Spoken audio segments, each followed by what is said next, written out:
Cambridge. Welcome to What's That About, where we answer all your questions about the pressing issues of the day, brought to you by CCTV. CCTV, we have everything from puppet shows to Spinal Tap. We had Spinal Tap on? It's a metaphor, Julie. Metaphor for what? You know, a metaphor, like a simile, but much harder to explain.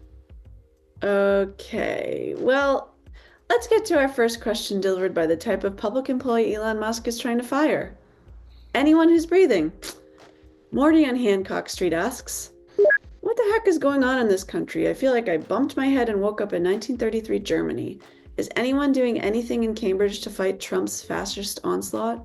Morty is right. This country has gone Nazi way faster than anyone thought possible. It's only been a month or two, and we're talking about invading Canada and Denmark. Russia is our closest ally. We're kidnapping people off the street and flying them to prison camps in El Salvador? What the ever-loving f***? Picking a fight with Denmark is like going after Big Bird. Nobody has a problem with Big Bird. If you're riding a bus and start ranting about how bad Big Bird is, everyone's going to get off that bus. Now that's what I call a metaphor. You're right, Julie. Our country is being run by a Muppet-hating psycho. But this is a local show. We don't get the big bucks unless we talk about how it impacts Cambridge. Around here, we're mostly just going to be fine, right? We're mostly just going to be fine, right? Oh, Max, my sweet summer child. People in the Boston area are already being hurt in any number of ways. Our colleges rely on hundreds of millions of dollars in federal funds for research that is now being withheld, causing schools to implement hiring freezes and layoffs. Cambridge's biotech industry relies heavily on NIH funds, and we're not even sure there's going to be an NIH right now. So, they're struggling. That's true. I saw that tomato-faced steroid freak RFK Jr. is trying to completely cancel all mRNA vaccine research. Not to mention Trump's stormtroopers from ICE are seizing international students with legal visas and even green cards and trying to deport them. That's going to hurt universities all over the US, but especially in Cambridge, because no foreign student is going to want to pay tuition to a prestigious school they might get deported from if our dictator gets his orange fifis hurt, which happens pretty much every other day nowadays.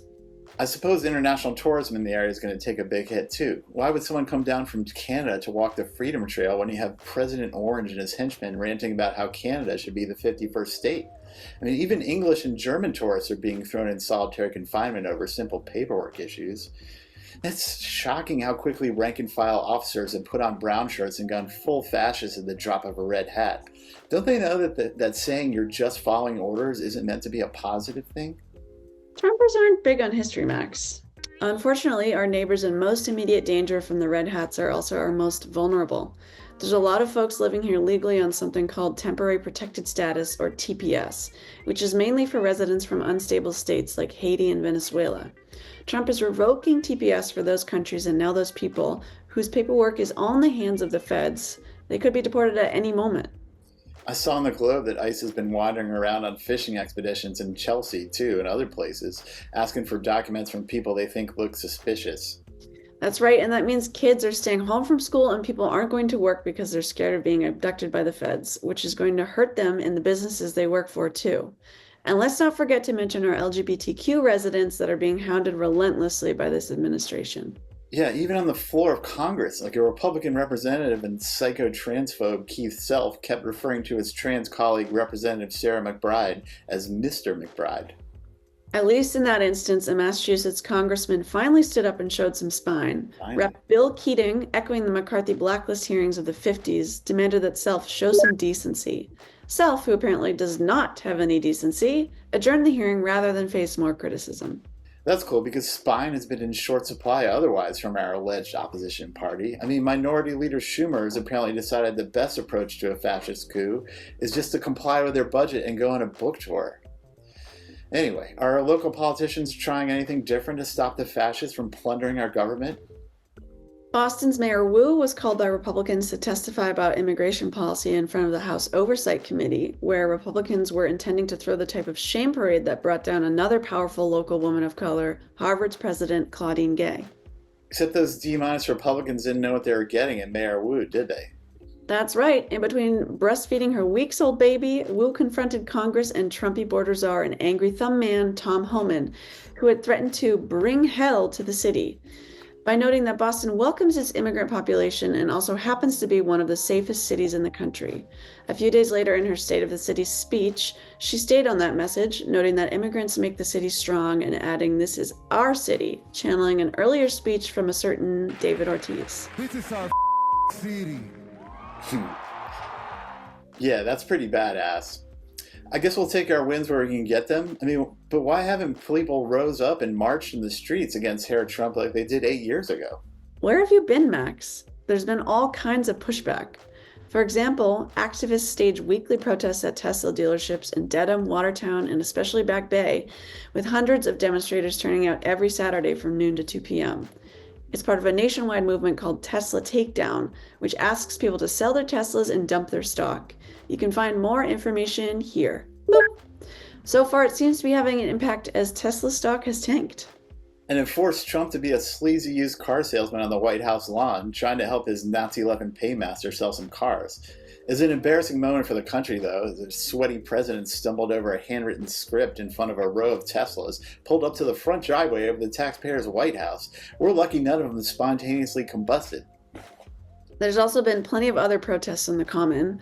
Thousands marched on Women's Day and to stand up for science, and thousands more demonstrated as part of the 50-51 movement, protesting the mass federal layoffs and fascist policy directives aimed at taking over our universities. Well, what's this 50-51 movement?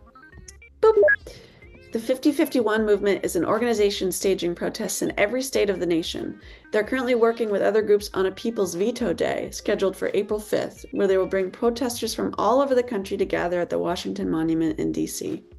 Okay, I guess I'll get off my lazy ass too. What can we do here to make our voices heard? Write or call your local representatives and senators in Congress. Even though our reps here are pretty liberal, they need to be reminded of their jobs because so far national Democratic leaders have done almost nothing except issue some strongly worded tisks. I hate the tisks. Like I used to get from my mom when she was very disappointed about me missing curfew. It was effective coming from her, but then I'm not a Nazi tech bro looking to destroy our democracy and all remnants of the welfare state so I can make a few bucks to blow on a DraftKings Bitcoin, if that's a thing. You can also check out sites like indivisible.org or protest.boston, a Boston Reddit user-created list of protests scheduled locally. You could also publicly show encouragement for leaders like Wu and the Cambridge City Council who have decided to stand up for our neighbors and vowed not to work with ICE. Yeah, I see how that could backfire, though. I mean, fascists like angry thumb man Homan might decide to put our cities under the special attention of ICE stormtroopers to get back at local politicians like Wu.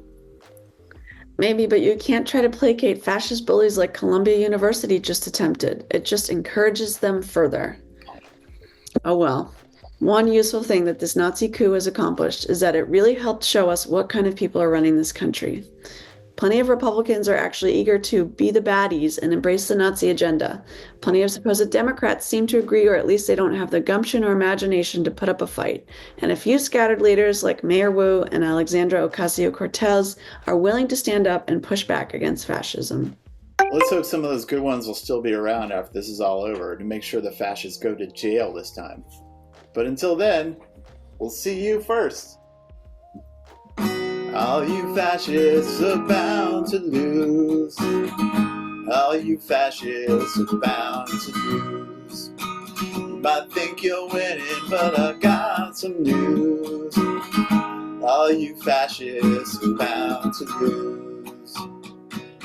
Eventually, it's gonna get real dark in here. Maybe for a while, could be years and years.